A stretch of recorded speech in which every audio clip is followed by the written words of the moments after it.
అందరికీ నమస్కారం. SBR talks channel స్వాగతం. ఎస్బీఆర్ టాక్స్ యాప్ డౌన్లోడ్ చేసుకోండి. మీకు దీనిలో ఏమైనా సాంకేతిక ఇబ్బందులు తలెత్తినట్లా స్క్రీన్ మీద ఉండే ఫోన్ నెంబర్కు కాల్ చేయండి.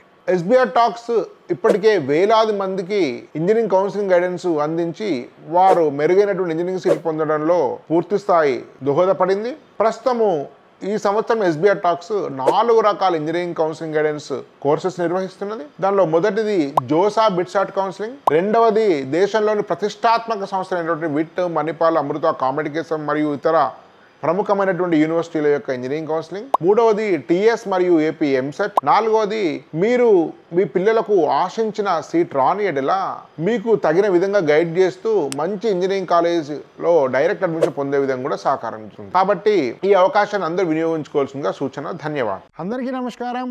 ఎస్బీఆర్ టాక్స్ ఛానల్ స్వాగతం. మిత్రులారా, మనం వరుస సిరీస్ ఆఫ్ ఎపిసోడ్స్ చేస్తున్నాం. చాలా ఎక్స్పర్ట్స్, పిహెచ్డీస్, విద్యారంగంలో విశేష అనుభవం కలిగినటువంటి ప్రముఖులు మన ఛానల్లో మాట్లాడడము చాలా ఆనందంగా ఉంది. ఇప్పుడు గీతాంజలి కాలేజ్ గురించి చాలామంది తెలుసు, అయినప్పటికీ 1-2 నిమిషాలు దాని గురించి చెప్పిన తర్వాత ఈరోజు గెస్ట్ మన గీతాంజలి కాలేజ్ ప్రిన్సిపాల్ గురించి వివరణిస్తాను. గీతాంజలి ఇంజనీరింగ్ కాలేజ్ అనేది నిజానికి చాలామందికి తెలియకపోవచ్చు, కానీ ఇది హైదరాబాద్లోని అత్యుత్తమ కాలేజీల్లో ఒకటి, దాని ఎటువంటి సందేహం లేదు. దయచేసి మిత్రులారా, మీరు ఒక్కసారి విజిట్ చేయండి. మీరు ఈ కాలేజ్ తప్ప వేరే కాలేజ్ వెళ్ళాలనే అభిప్రాయం మీకే వస్తుంది. నేను first time Geetanjali engineering college 6-7 నెలల క్రితం ఒక ఐఏఎం మిత్రుని యొక్క సలహాతో విజిట్ చేస్తే నేను ఆశ్చర్యం పొందాను. కాలేజ్ దాని ఇన్ఫ్రాస్ట్రక్చరు, దానికి ఉండేటువంటి సిమెట్రీ, కాలేజీకు దానికి ఉండే ఒక ట్రాంక్విలిటీ, ఒక నిశ్శబ్దము, ఒక హుందాతనము చాలా వాళ్ళని అభ్రపరుస్తుంది. ఆ తర్వాత నేను డైరెక్టర్ గారు రవీంద్ర గారితో మాట్లాడి మరింత ఆశ్చర్యం. ఎంత simple person, BTech MTech LIT వరంగల్లో చదివి ఐపీఎస్ స్థాయిలో ఉద్యోగాన్ని వదిలేసి చాలా విశాలమైనటువంటి ఎక్స్పీరియన్స్ ఉన్నటువంటి వ్యక్తి యొక్క వినయము, అతనికి కాలేజీ పడిన ప్రేమ నన్ను మరింత నిశ్చయం చేసింది. ముఖ్యంగా చాలా అరుదైనటువంటి వ్యక్తితో ఎంట్రీ ఉంటుంది. వీడియోను చివరి వరకు తప్పనిసరిగా చూడండి. ప్రిన్సిపాల్ గారు Geetanjali engineering college doctor Uday Kumar గారు. నెక్స్ట్ ఒకసారి యాక్చువల్గా చాలా చెప్పారు కాలేజ్ గురించి. ఒకసారి ఇప్పుడు యాక్చువల్లీ మీరు రీసెర్చ్ వాటి గురించి మాట్లాడారు మీ కాలేజీలో. ఇప్పుడు నేషనల్ ఎడ్యుకేషన్ పాలసీ అని మీకు వచ్చింది. మేము కూడా చాలా సెమినార్స్ పాల్గొని ఇన్పుట్స్ ఇచ్చాము. ఈ నేషనల్ ఎడ్యుకేషన్ పాలసీలో రీసెర్చ్ ఎట్లా మారబోతుంది, టెక్నాలజీ ఎడ్యుకేషన్ ఎట్లా మారబోతుంది, స్కిల్ డెవలప్మెంట్ ఎట్లా మారబోతుంది. సో కాబట్టి ఇది చాలా ముఖ్యమైన నా భావన. దాని గురించి మీరు యాజ్ అ గ్రేట్ ఎడ్యుకేషనలిస్ట్గా మీరు కొంచెం దాని గురించి టచ్ చేయగలుగుతారా? ఈ నేషనల్ ఎడ్యుకేషన్ పాలసీలో మోస్ట్ క్రిటికల్ థింగ్ ఏంటంటేనండి స్కిల్ డెవలప్మెంట్ అండి. ఈ స్కిల్ డెవలప్మెంట్ లేకపోతే ఇప్పుడు మనం మేక్ ఇన్ ఇండియా లేకపోతే స్కిల్ ఇండియా ఇవన్నీ మాట్లాడుతున్నాం. అయితే దీనికి స్కిల్ డెవలప్మెంట్ లేదు. నేను అంటే అనకూడదు ఈ మాట. ఇప్పుడు మీరు అక్రాస్ ది కంట్రీ వెళ్ళండి. నేను కొంచెం the length and breadth of the country బాగానే తిరిగాను. నేను చాలా చోట్ల ఈ మ్యాన్ హోల్ అన్నది చూశాను, వేసింది రోడ్డు మీద.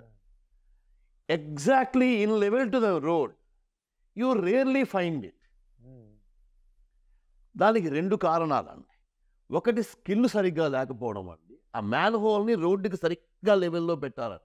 అది కిందకైనా ఉంటుంది, ఒక అంగుళం 2 అంగుళాలు మీదకైనా ఉంటుంది. దాని మీద నుంచి ఒక 2 వీలర్ వెళ్తే ఏమవుతుందండి? కిందకుంటే వాడు పడతాడు, అక్కడ మీదకుంటే కనుక పక్కకి పడతాడండి, జంప్. ఇవి 2 జరగకుండా ఉండాలంటే ఫస్ట్ స్కిల్ ఉండాలి. రెండోది డెడికేషను, కమిట్మెంటు ఉండాలండి. ఆ వర్కింగ్ చేస్తున్న వాళ్ళలో కమిట్మెంటు అది కావాలండి. ఇది తరువాత ఎప్పుడో ఇస్తానంటే రాదండి.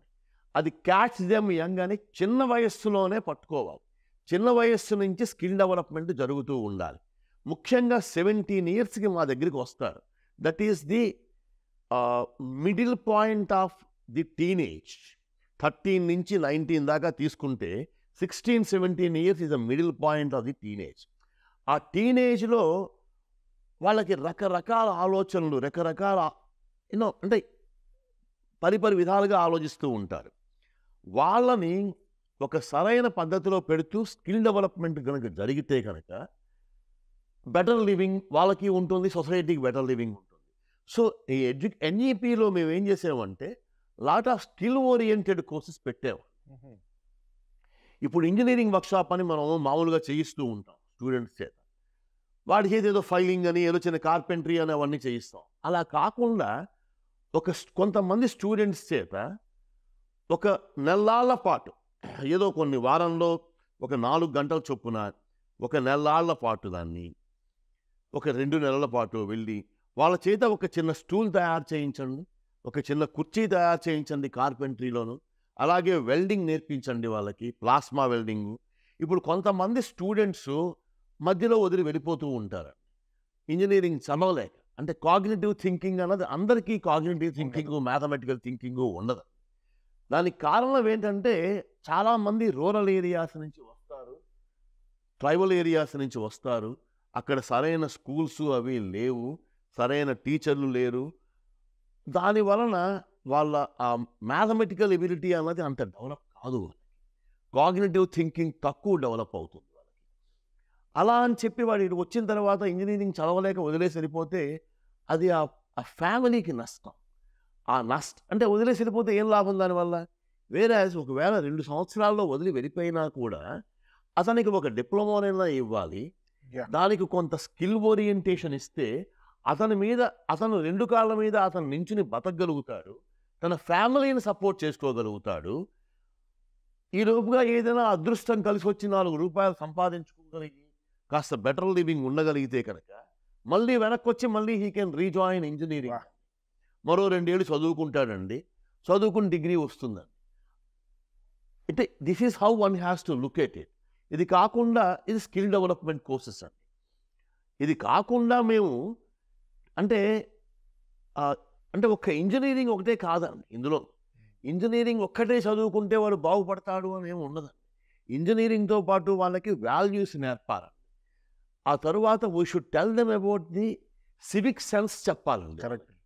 సివిక్ సెన్స్ చెప్పకపోతే వాట్ ఈస్ ద యూజ్ అండి? రేపు పొద్దున్న సొసైటీకి వాళ్ళు ఏ విధంగా ఉపయోగపడతారు? సివిక్ సెన్స్ కూడా చెప్పాలి. దాంతోపాటు మన కల్చర్ గురించి చెప్పాలి.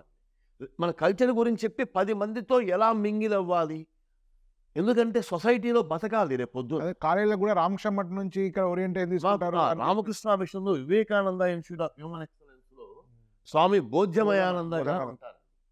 ఆయన నాకు గురుతుల్యులు. అంటే is like my teacher, though he is much younger to me. I learn a lot from him. I have been learning and we are in touch all the time. ఆయన రోజు ఏదో మెసేజ్ పెడుతూనే ఉంటారు మాకు. సో వాళ్ళతోటి మాకు ఇక్కడ VIHE తోటి వివేకానంద ఇన్స్టిట్యూట్ ఆఫ్ హ్యూమన్ ఎక్సలెన్స్ది ఒక స్టూడెంట్స్ అంటే మాకు ఒక సెంటర్ ఉంది, నోడల్ సెంటర్ ఉంది ఇక్కడ. వరంగల్ కూడా ఉన్నట్టుంది, నోడల్ సెంటర్ ఉంది ఇక్కడ మాకు. సో ఈ వాళ్ళతోటి సెవరల్ ప్రోగ్రామ్స్ చేస్తాము, బ్రహ్మకుమారీస్తో చేస్తూ ఉంటాము. తరువాత మీకు మన ఆయన art of living Shri Shankar గారు, రవిశంకర్ గారితో ఉన్నది. తర్వాత మనకి ఇక్కడ రామేశ్వరరావు గారిది, మైహోం రామేశ్వరరావు గారు అక్కడ సమతామూర్తి గారి ఆయన కట్టే చిన్నజీయర్ స్వామి గారి అక్కడికి పంపిస్తూ ఉంటాం మేము స్టూడెంట్స్ని. వాళ్ళు అక్కడ ముచ్చింతలు అక్కడ ఒక ఐ క్లినిక్ కూడా ఏదో ఉంది. అవునవును. సో అక్కడికి పంపిస్తూ ఉంటాం స్టూడెంట్స్ని. So essentially people should learn from various people. అంటే స్టూడెంట్స్ అన్నది రకరకాల వ్యక్తుల నుంచి నేర్చుకోవాలి. రేపు పొద్దున్న కలిసి బతకాలి వీళ్ళందరూ.